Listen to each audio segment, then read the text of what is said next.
नमस्कार, आदाब में शाहिद उमेर। आप देख रहे हैं सियासत टीवी पे हिंदी समाचार। आइए एक नजर डालते हैं सबसे पहले सुर्खियों पे। पासपोर्ट विवाद पर भड़की कांग्रेस, गोगोई ने सरकार पर दागे सवाल। सलमान खुर्शीद का आरोप, यह डराने और तंग करने की कोशिश। नीट विवाद पर धर्मेंद्र प्रधान का राहुल गांधी को अल्टीमेटम, बोले डर मत पैदा कीजिए। मुंबई के एनसीपी विधायक सना मलिक ने एक से ज्यादा शादी पर ऐसा क्या कहा जिस पर मच गया बवाल। उद्धव ठाकरे के बाद शरद पवार की पार्टी में टूट के आसार, एनसीपी एससीपी प्रमुख ने बताया, हमारा एक भी विधायक छोड़कर नहीं जा रहा। राम मंदिर चढ़ावा चोरी मामले में आप सांसद संजय सिंह ने एसआईटी को लिखी चिट्ठी, जमीन घोटाले के दिए सबूत। उत्तर प्रदेश में मिशन 27 के लिए बीजेपी ने बनाई नई टीम, सपा के पीडीए की निकाली काट, ऐसे साधे जातीय समीकरण। अब समाचार विस्तार से। पासपोर्ट को नागरिकता का प्रमाण न माने जाने के मुद्दे पर कांग्रेस ने केंद्र सरकार पर जमकर निशाना साधा है। कांग्रेस नेता गौरव गोगोई ने मांग की है कि सरकार इस पर पूरी स्थिति साफ करे। उन्होंने कहा है कि भारत सरकार द्वारा जारी किया जाने वाला पासपोर्ट केवल एक सामान्य दस्तावेज नहीं है, बल्कि ऐसा आधिकारिक दस्तावेज है जिसे दुनिया भर की सरकारें मान्यता देती हैं और गंभीरता से स्वीकार करती हैं। नेता ने कहा कि अगर विदेश मंत्रालय यह कहता है कि पासपोर्ट नागरिकता का प्रमाण नहीं है, तो स्वाभाविक रूप से यह सवाल उठता है कि क्या भारत सरकार गैर नागरिकों को भी भारतीय पासपोर्ट जारी करती है। उन्होंने पूछा कि आखिरकार पासपोर्ट किसे दिया जाता है। वही कांग्रेस नेता और पूर्व विदेश मंत्री सलमान खुर्शीद ने कहा, पासपोर्ट का मुद्दा सरकार क्यों उठा रही है, मुझे समझ में नहीं आ रहा है। जब किसी को पासपोर्ट दिया जाता है तो उससे नागरिकता के सारे डॉक्यूमेंट चेक किए जाते हैं। केंद्रीय शिक्षा मंत्री धर्मेंद्र प्रधान ने आज लोकसभा में नेता प्रतिपक्ष राहुल गांधी पर नीट अभ्यर्थियों को गुमराह करने का आरोप लगाया है। उन्होंने कहा कि राहुल गांधी और विपक्ष युवाओं, खासकर नीट की तैयारी कर रहे छात्रों के मन में डर पैदा कर रहे हैं। यह बयान ऐसे समय में आया है जब नीट यूजी परीक्षा में कथित तौर पे पेपर लीक को लेकर विपक्ष लगातार केंद्र सरकार और शिक्षा मंत्री पर जमकर निशाना साध रहा है तथा उनके इस्तीफे की मांग कर रहा है। धर्मेंद्र प्रधान ने कहा कि राहुल गांधी ने नीट अभ्यर्थियों को गुमराह किया है। उन्होंने कहा, राहुल गांधी ने नीट अभ्यर्थियों को भ्रमित किया है। नई पीढ़ी के मन में डर और भ्रम पैदा मत कीजिए, हम सभी की उनके प्रति जिम्मेदारी है। धर्मेंद्र प्रधान ने आगे कहा है कि छात्रों के भविष्य से जुड़े मुद्दे पर राजनीति नहीं होनी चाहिए। उन्होंने कहा, मैं छात्रों के भविष्य से जुड़े मामले में राजनीति नहीं करना चाहता, लेकिन परीक्षा से कुछ दिन पहले कोटा में विपक्ष द्वारा रैली आयोजित करना उचित नहीं था। गुरु धोखी भगवंत मान का जो असली बेअदबी वीडियो है, उसके सच को छुपाने के लिए जिस प्रकार से एक फर्जी फैब्रिकेटेड फॉरेंसिक रिपोर्ट बनाने का पाप भगवंत मान और पंजाब सरकार ने किया है, उसका भांडा फूट चुका है। और इसके बाद एक चीज़ साफ हो गई है जो कि बहुत इंपॉर्टेंट है, वो ये है कि वो कुछ लोग जिनके मन में थोड़ी सी शंका थी, शक था, डाउट था कि क्या ये बेअदबी वीडियो असली है या एआई जनरेटेड है, फेक है, आज उनके मन से भी तमाम डाउट और शक दूर हो गए, क्योंकि भगवंत मान और आम आदमी पार्टी को असली बेअदबी वीडियो छुपाने के लिए एक फर्जी फॉरेंसिक रिपोर्ट बनवानी पड़ी। अगर वीडियो असली नहीं होता तो उनको ये फैब्रिकेटेड रिपोर्ट बनवाने की आवश्यकता नहीं पड़ती। दुख की बात यह है कि आम आदमी पार्टी ने श्री अकाल तख्त साहब को चैलेंज किया, उनको नाना प्रकार की बातें कहीं, पेट ट्रोल्स उनके पीछे लगाए, सोशल मीडिया पे उनसे संबंधित अभद्र टिप्पणी करने का पाप किया। पूरी सिख संगत, गुरु नानक नाम लेवा संगत आज आहत है, गुस्से में है, रोष में है और सीधे तौर पर पूछती है, आम आदमी पार्टी के तमाम सिख विधायकों से, एमएलए से ये पूछती है कि क्या आप नीट पेपर लीक के खिलाफ कांग्रेस विद्यार्थियों को लामबंद करेगी। छात्रों की गूंज अभियान 40 दिन तक चलेगा। कांग्रेस के राज्यसभा सदस्य राजीव शुक्ला ने कहा कि देश की शिक्षा व्यवस्था बदहाल हो चुकी है। इस अभियान में विद्यार्थियों का पंजीकरण होगा और उसके वॉइस मैसेज लिए जाएंगे। 9 अगस्त को दिल्ली में विद्यार्थियों के साथ बड़ा प्रदर्शन होगा। शुक्ला ने कहा कि शिक्षा मंत्री धर्मेंद्र प्रधान का इस्तीफा हो और पेपर लीक मामले में माफिया की जांच हो। कांग्रेस का अभियान पंजाब, हरियाणा और चंडीगढ़ में शुरू होगा। शुक्ला ने मांग की है कि एनटीए और उनसे जुड़ी सभी संस्थानों का ऑडिट किया जाए। लोकसभा के मॉनसून सत्र में भी कांग्रेस इस मुद्दे को प्रमुखता से उठाएगी। महाराष्ट्र विधानसभा में एनसीपी विधायक सना मलिक के बयान से बवाल मच गया है। महाराष्ट्र के साथ पूरे देश की सियासत गरमा गई है। सना ने ट्रिपल तलाक का समर्थन किया और भारत में कुरान के आधार पर कानून लागू करने की मांग की है। उनके इस बयान पर बीजेपी नेताओं में भारी आक्रोश है। कई नेताओं ने इस पर आपत्ति भी जताई है। सना मलिक के बयान पर शिवसेना नेता ने कहा कि एक तरफ प्रधानमंत्री हैं जिन्होंने 3 तलाक को खत्म किया और मुस्लिम महिलाओं को ज्यादा सम्मान और सुरक्षा दी, वहीं दूसरी तरफ सना मलिक हैं जिन्होंने बहुविवाह को लेकर बड़ा और विवादित बयान दिया है। उन्होंने कहा कि मुस्लिम पर्सनल लॉ में यह अलाउड है, इसलिए सरकार को इसमें दखल नहीं देना चाहिए। मेरा सवाल है कि जब महिलाओं के सम्मान और अधिकारों की बात हो तो सरकार दखल क्यों न दे। वही सना मलिक ने कहा कि यह महिलाओं से जुड़ा मुद्दा था और इसे धर्म से जोड़ा गया। हमारी पहली आपत्ति यही थी कि महिलाओं के मुद्दे को धर्म से नहीं जोड़ा जाना चाहिए। महिलाओं का विषय था, उसको रिलीजन के साथ जोड़ा गया। तो पहले तो हमारा यही आक्षेप था कि आप महिलाओं के विषय को रिलीजन से ना जोड़ें। दूसरा हमारा ये आक्षेप था कि आपने पॉलीगामी का विषय उठाया और पॉलीगामी का विषय उठाते वक्त आपने पाकिस्तान को कोट किया। पाकिस्तान ने कुछ लॉज बनाए हैं, पाकिस्तान ये कर रहा है, पाकिस्तान वो कर रहा है, तो वो हमें नहीं चलेगा।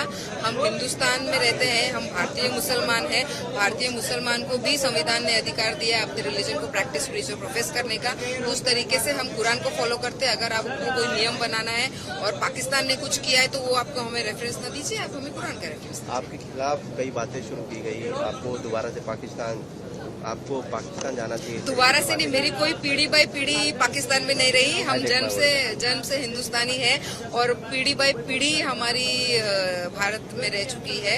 मैं खुद एक महाराष्ट्र की बेटी हूँ और महाराष्ट्र की बेटी होते हुए कोई कुछ भी बोले, किसी के कुछ बोलने से हम पाकिस्तान नहीं पहुँचेंगे। हम जिधर हैं उधर रहेंगे और जिस तरीके से हमें संविधान ने अधिकार दिया है उस तरीके से हम आगे बढ़ेंगे। वही ऑपरेशन टाइगर पर शिवसेना यूबीटी सांसद संजय राउत ने आज बड़ा खुलासा करते हुए कहा कि मैंने कभी गलत आंकड़े नहीं दिए। मैंने कहा था कि रात में 15 करोड़ रुपए दिए गए, बाद में इन सभी लोगों को जयपुर ले जाया गया और फिर उन्हें 10 करोड़ रुपए दिए गए। सांसदों को और ज्यादा पैसे दिए गए, परिसीमन बिल को भी मंजूरी मिलनी है, इसलिए कीमत बढ़ गई है। मैं बार बार यही आंकड़ा बता रहा हूँ, हर किसी ने पैसे के लिए खुद की बोली लगाई है। अच्छा, आंकड़े तो है पांडे जी नीचे ये तो मान्य करते हैं कि आंकड़े हैं। मैंने कभी भी गलत आंकड़े नहीं दिए। दिल्ली में पहली बार मैंने कहा था कि कल रात को 15 करोड़ मैंने ऐसा कहा, एडवांस 15 करोड़। बाद में ये सभी लोगों को जयपुर लेके गए, तब उनको फिर 10 करोड़ दिए।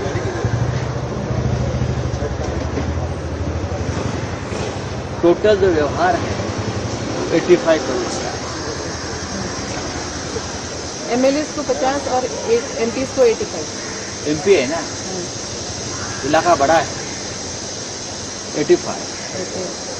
और बिल भी मंजूर करना है, डिलिमिटेशन, तो भाव बढ़ गया है। और बाद में उसमें से कोई चुन करने आने वाले सिक्योरिटी भी चाहिए, तो 85 करोड़ का डील हो गया। मैं ये आंकड़ा बार बार बोल रहा हूँ। अगर 5-10 करोड़ ऊपर नीचे हो गया है तो उसमें डिस्टर्ब होने की क्या जरूरत है। शायद एमपी को लगता है कि 5 करोड़ कम मिला है, राउत साहब ने ज़्यादा बोला 5 करोड़ और हमको 80 मिला है, 80 मिला है, ये भी होगा। लेकिन सब लोग अपने आप को पैसे से अपना ऑप्शन कर दिया है। 85 तुम्ही पत्र दिल्यानंतर तुम्ही जे पत्र दिलं त्या देवेंद्र भाटी यांना, त्यानंतर एकनाथ शिंदे यांनी सर्व खासदारांच्या सुरक्षेचा आढावा घेतलाय, माहिती घेतली। महाराष्ट्र की सियासत में हाल के बड़े उलटफेर के बीच राष्ट्रवादी कांग्रेस पार्टी यानी शरद पवार के प्रमुख शरद पवार ने अपनी पार्टी में किसी भी तरह की टूट की अटकलों को खारिज किया है। उन्होंने आज साफ कहा है कि पार्टी का एक भी विधायक कहीं नहीं जा रहा है। पवार ने यह बयान ऐसे समय में दिया है जब राज्य की राजनीति में शिवसेना यूबीटी के 6 सांसदों के पाला बदलने के बाद विपक्षी एमवीए में नई हलचल तेज हो गई है। सांसद सुप्रिया सुले ने आज आरोप लगाया कि देश में लोकतंत्र समाप्त होने की कगार पर है। इसके साथ ही दावा किया है कि 2029 के चुनाव से पहले राजनीतिक दलों को तोड़ा जा रहा है। उन्होंने इस बात पर भी संदेह व्यक्त किया है कि क्या लोकसभा अध्यक्ष ओम बिरला पार्टी में दल बदल से संबंधित मामलों में शिवसेना यूबीटी को न्याय दिला पाएंगे।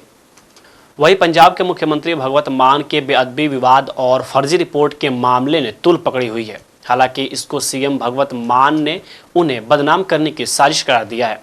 फिलहाल इस मामले पर सियासत तेज हो गई है। राज्यसभा सांसद राघव चड्ढा की भी अब प्रतिक्रिया सामने आई है।